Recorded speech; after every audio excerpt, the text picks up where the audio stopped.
Absolutely awful.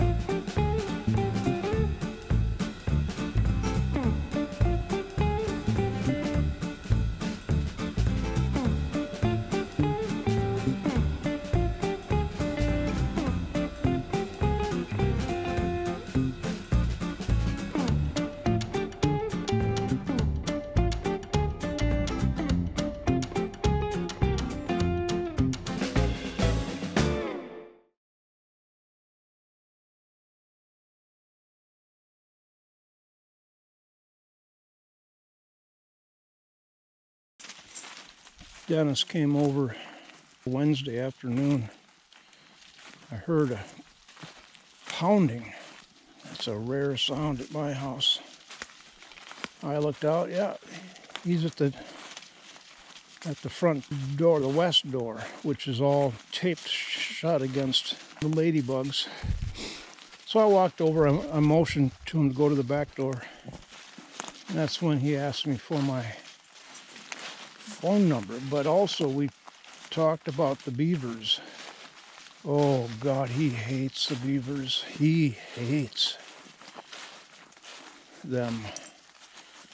They have done a lot of damage to his trees, taken a lot of them down, and he's saying that there's one area that he had been nurturing the popples along his, I'm not sure where, because that's where the deer like to bed down.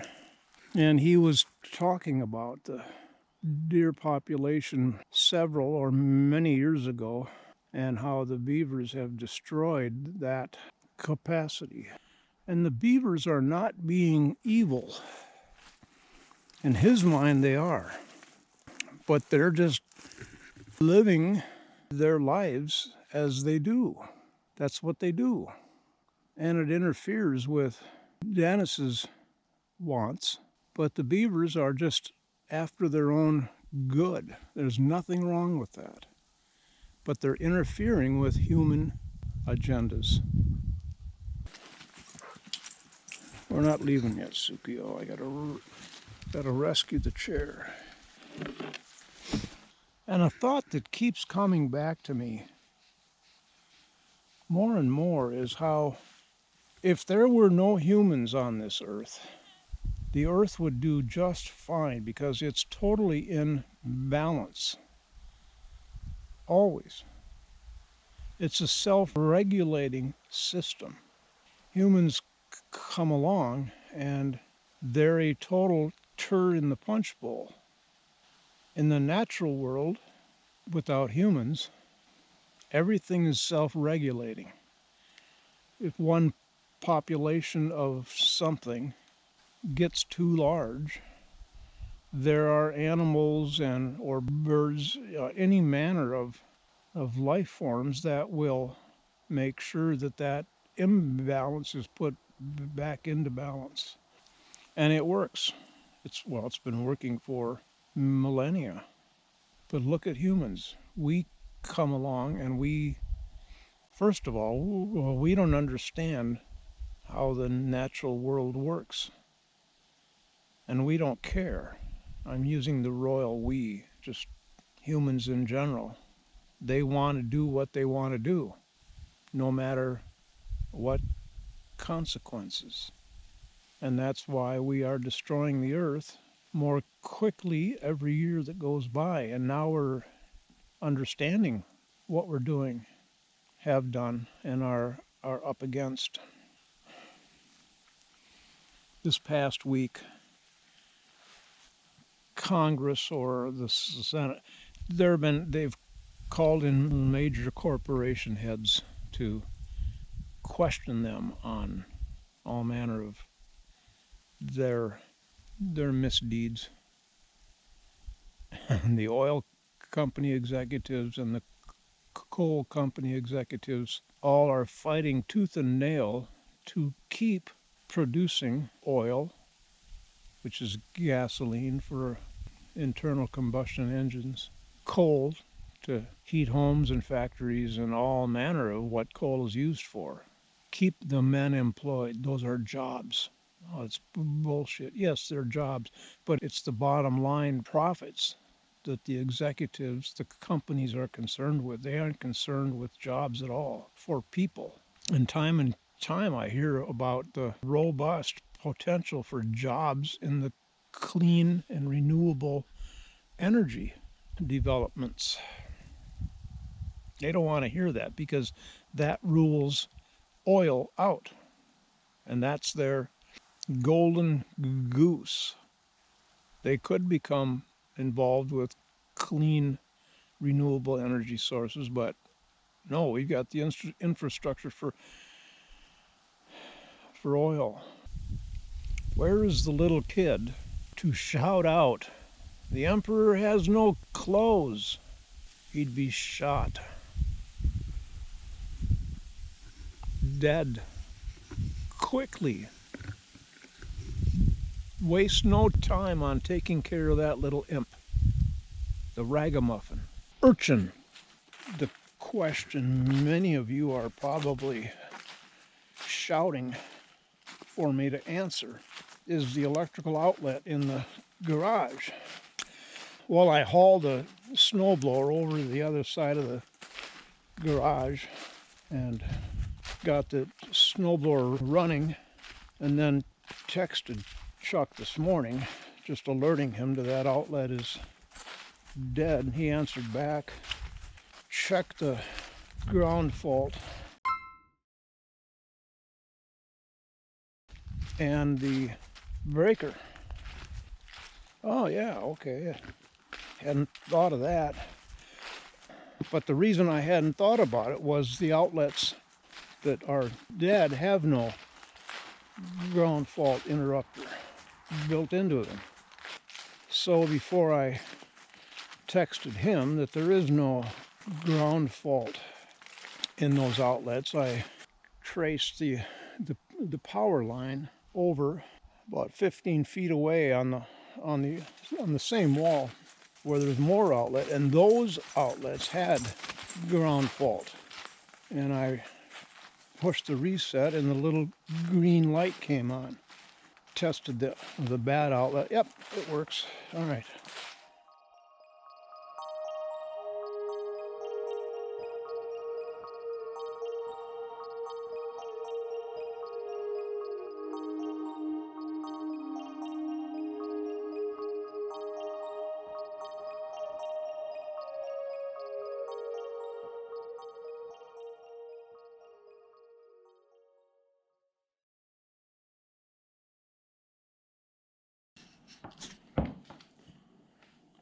So you want to cut off the edges. Well, so there's waste this way anyway. Well, yeah, but not as much. And I still usually put these on the, I mean, they look weird, but they taste fine, you know.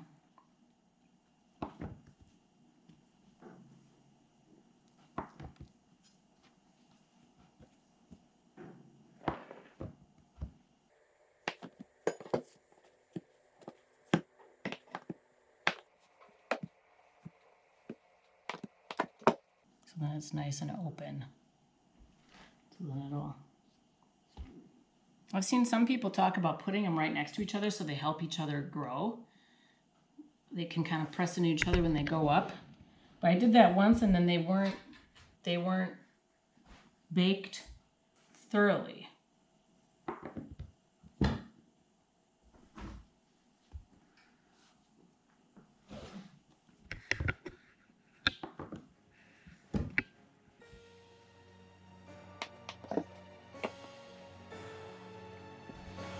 Okay.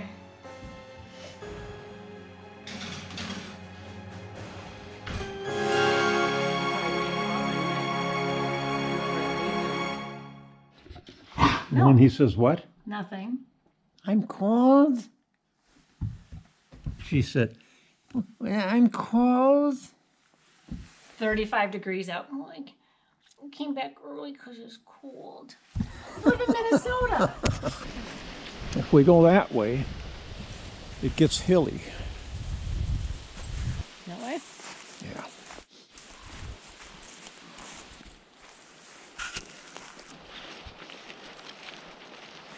Snow.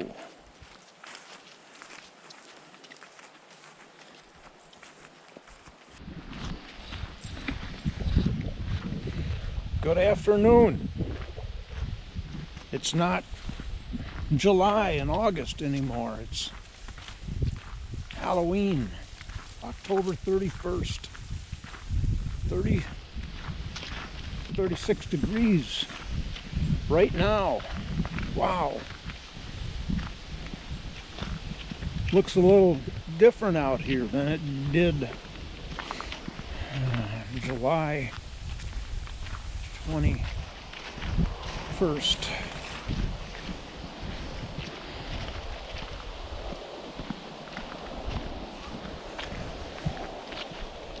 I understand from daughter Kinsey that Chuck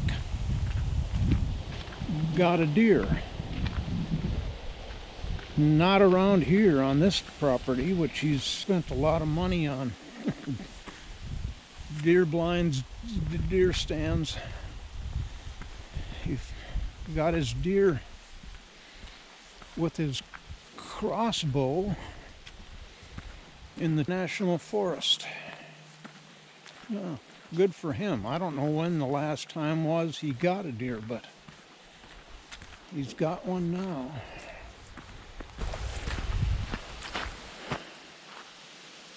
I don't know if you heard that. Another partridge flushed from somewhere in there. That's one of their favorite haunts. I use that word because it's Halloween. There's another one.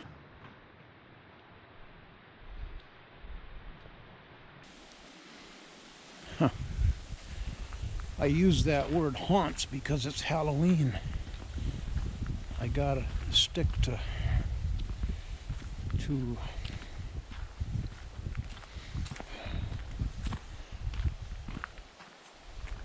the season. Boy, I'm sure losing my words. Gotta keep my speech holiday relevant. I so badly just want to set a match to that pile. Put a little birch bark under it and set it off. The two problems with that is that little red pine and this oak. Well, and the other problem is the wind we got today. It's a bit frisky. I found an online supplier for her prescription Galliprant. I've been getting it from the vet locally. It's $98 for 30 pills. And I've been giving her half a day, so that lasts me 2 months, but look at her. You see where we are, right? What do you want? Stop it. Chimmy's down the well? We have to rescue little 5-year-old Chimmy from the bottom of the well? Okay, let's go. Okay. So I went online and I found an online company that sells it for $63, $25 cheaper. I cannot not go that route. So I gave them all the relevant information and ordered it. Gave my debit card number and all of that. They're supposed to contact my vet to get approval, and they debited my debit card for that amount. And now what? I haven't received tracking information. They've gotten my money, but that doesn't mean that they have gotten authorization from the vet. A little bit concerning, because in this day of internet sales, are they they look like an authorized or an up and up concern. I'm coming. So I think tomorrow I'm gonna have to call them, ask for tracking number. We aren't going that way, Suki. No. Sorry. But that's a significant amount of money. And I want to support my local vet, but I didn't even think about asking the vet for a reduction. I may do that. If they can come down by $15, I would probably pay the extra, the difference, in order to support them.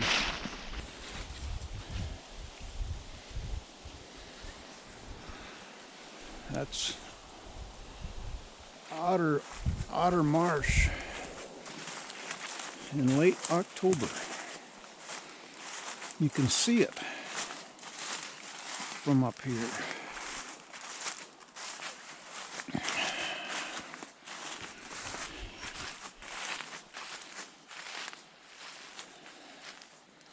The biscuits that Kinsey made, this is really dangerous.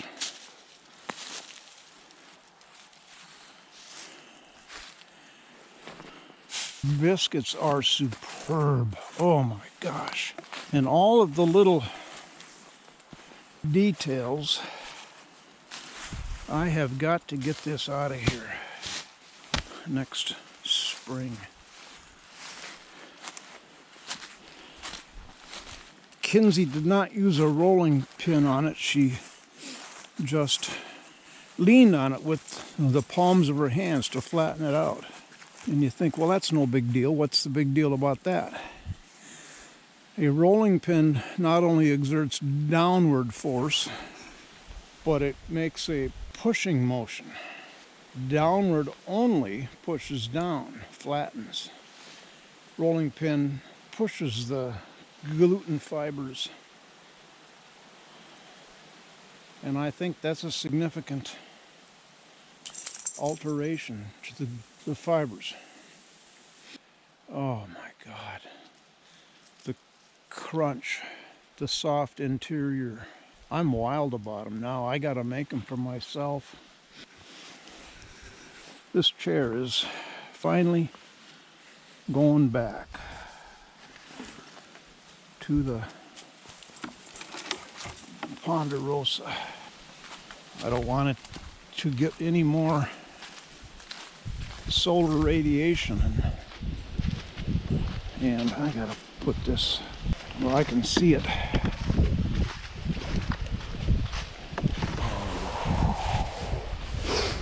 The slippery jacket. I just flushed a couple of whitetails. So the deer are around. I've seen more than ever out here. I think they bed down in the bog at night. Can you imagine living outside 24 hours a day? Of course, they're made for it. Having hollow fur.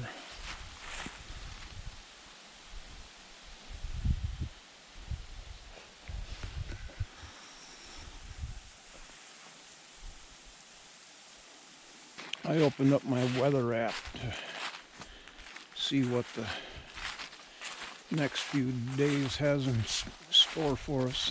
Highs in the 30s, lows way down in the low 20s overnight. And I went back to the home page, and there they say snow starting in 23 minutes. First time I've seen that this year, or this fall. I looked at the radar. No, come on. You guys are really jumping the gun on us here. But I brought the cameras along because should that happen, I would like to record the phenomenal heavy snow scene.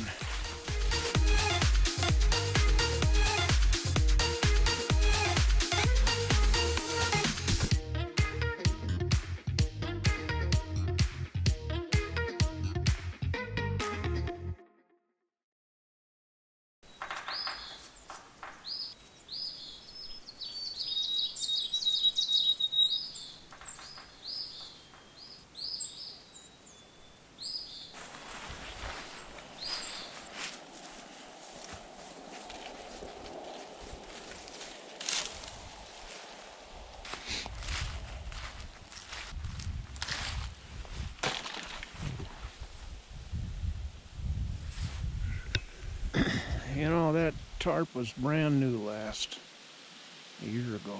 And I bought the gray one because I thought it was heavier duty and tended to be outside.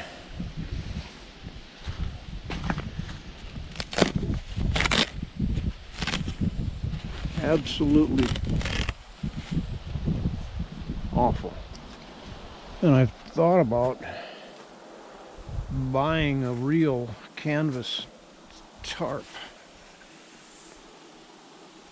And I haven't ruled that out yet. That could probably run $50, $60. But part of my question is, am I going to continue using this for a woodshed? I guess I ought to. If I had a good canvas, reliable, durable tarp on it, not that piece of crap. If you get rain on it, it's gonna... We're going inside to watch Great British Baking Show, which I'm head over heels in love with. Oh man.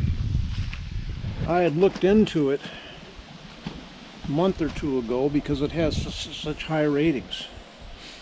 And I tuned in, I don't know, the first season, and I watched for 15 minutes and thought, what the heck? No. And Kinsey talked about it a few weeks ago, that she and Josh are just, they feel the same, head over heels in love with it. They just, they love it. So I thought, all right, let's give it another chance. Well, like most TV shows that I tune in at first, or the ones that I don't continue watching, they just don't connect. And I go back to them after, 6 months, a year? And wow, man, what was I missing? Like Bosch is one of them. I watched 2 episodes of that a year or more ago. I went back to it. Good, really well done. There's our snow.